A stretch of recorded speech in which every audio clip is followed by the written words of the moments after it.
it's Miss Weston. I'm here to read you Chapter 6 of The Bad Beginning. I'm very excited to see what the Baudelaire orphans have come up with. We left them yesterday.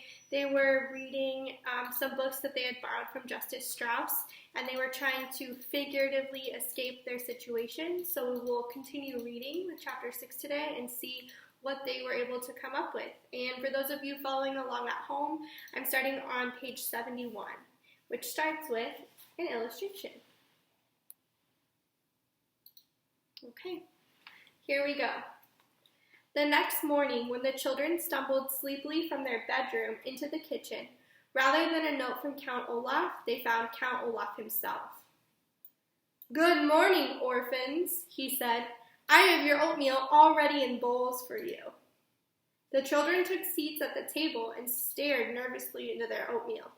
If you knew Count Olaf and he suddenly served you a meal, wouldn't you be afraid there was something terrible in it, like poison or glass? But instead, Violet, Klaus, and Sunny found that fresh raspberries had been sprinkled on top of each of their portions. The Baudelaire orphans hadn't had raspberries since their parents died, although they were extremely fond of them. "Thank you," Klaus said, carefully picking up one of the raspberries and examining it. Perhaps these were poison berries that just looked like delicious ones. Count Olaf, seeing how suspicious Klaus was looking at the berries, smiled and plucked a berry out of Sunny's bowl. Looking at each of the three youngsters, he popped it in his mouth and ate it. "Aren't raspberries delicious?" he asked. "They were my favorite berries when I was your age." Violet tried to picture Count Olaf as a youngster, but couldn't. His shiny eyes, bony hands, and shadowy smile all seemed to be things only adults possess. Despite her fear of him, however, she took her spoon in her right hand and began to eat her oatmeal. Count Olaf had eaten some, so it probably wasn't poisonous, and anyway, she was very hungry. Klaus began to eat too, as did Sunny, who got oatmeal and raspberries all over her face. "I received a phone call yesterday," Count Olaf said, "from Mr. Poe. He told me you children had been to see him." The children exchanged glances. They had hoped their visit would be taken in confidence, a phrase which here means kept a secret between Mr. Poe and themselves, and not blabbed to Count Olaf. "Mr. Poe told me," Count Olaf said, "that you appear to be having some difficulty adjusting to the life I have so graciously provided for you. I'm very sorry to hear that." The children looked at Count Olaf. His face was serious, as if he were very sorry to hear that, but his eyes were shiny and bright, the way they are when someone is telling a joke. "Is that so?" Violet said. "I'm sorry Mr. Poe bothered you." "I'm glad he did," Count Olaf said, "because I want the three of you to feel at home here, now that I am your father." The children shuddered a little, that remembering their own kind father and gazing sadly at the poor substitute now sitting across the table from them. "Lately," Count Olaf said, "I have been very nervous about my performance with the theater troupe, and I'm afraid I may have acted a bit standoffish." The word standoffish is a wonderful one, but it does not describe Count Olaf's behavior toward the children. It means reluctant to associate with others, and it might describe somebody who, during a party, would stand in a corner and not talk to anyone. It would not describe somebody who provides one bed for 3 people to sleep in, forces them to do horrible chores, and strikes them across the face. There are many words for people like that, but standoffish is not one of them. Klaus knew the word standoffish and almost laughed out loud at Olaf's incorrect use of it, but his face still had a bruise on it, so Klaus remained silent. "Therefore, to make you feel a little more at home here, I would like to have you participate in my next play. Perhaps if you took part in the work I do, you would feel less likely to run off complaining to Mr. Poe." "In what way would we participate?" Violet asked. She was thinking of all the chores they already did for Count Olaf and was not in the mood to do more. Well, Count Olaf said, his eyes shining brightly, the play is called The Marvelous Marriage, and it's written by the great playwright Al Funcoot. We will give only one performance on this Friday night.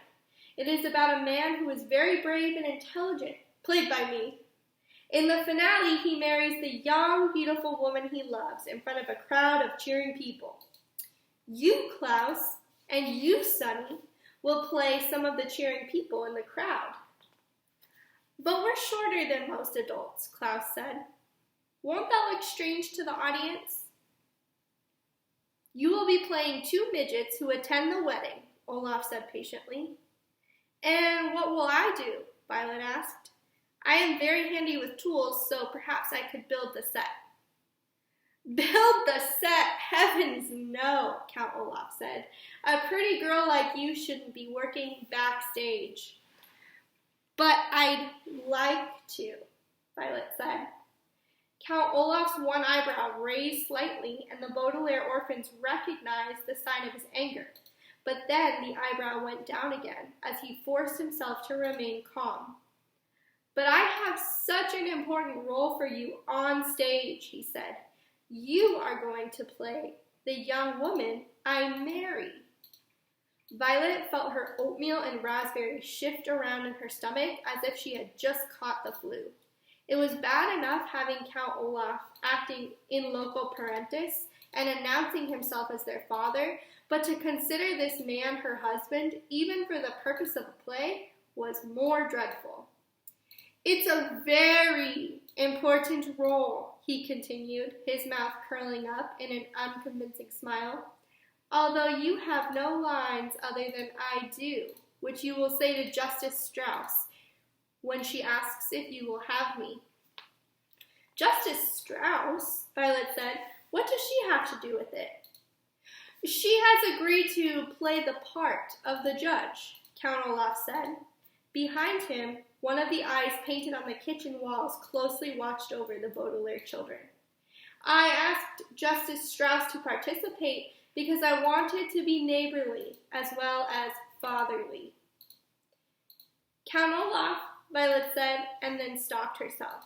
She wanted to argue her way out of playing his bride, but she didn't want to make him angry. Father, she said, I am not sure I'm talented enough to perform professionally. I would hate to disgrace your good name and the name of Al Funcoot. Plus, I'll be very busy in the next few weeks working on my inventions and learning how to prepare roast beef, she added quickly, remembering how he had behaved about dinner. Count Olaf reached out one of his spidery hands and stroked Violet on the chin, looking deep into her eyes.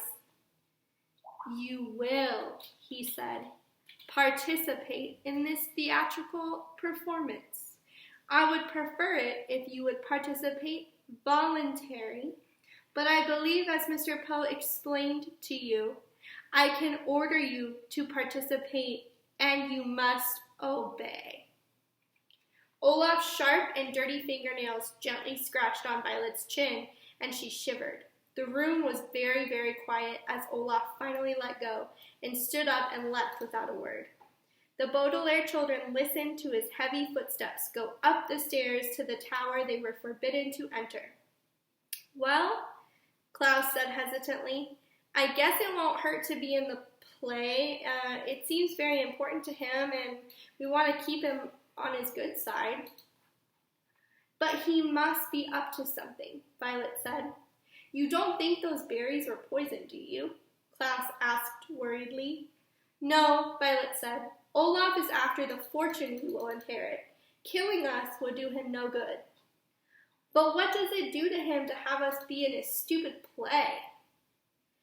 I don't know, Violet admitted miserably. She stood up and started washing out the oatmeal bowls. I wish we knew something more about inheritance law, Klaus said. I'll bet Count Olaf has cooked up some plan to get our money, but I don't know what it could be. I guess we could ask Mr. Poe about it, Violet said doubtfully, as Klaus stood beside her and dried the dishes. He knows all those Latin legal phrases.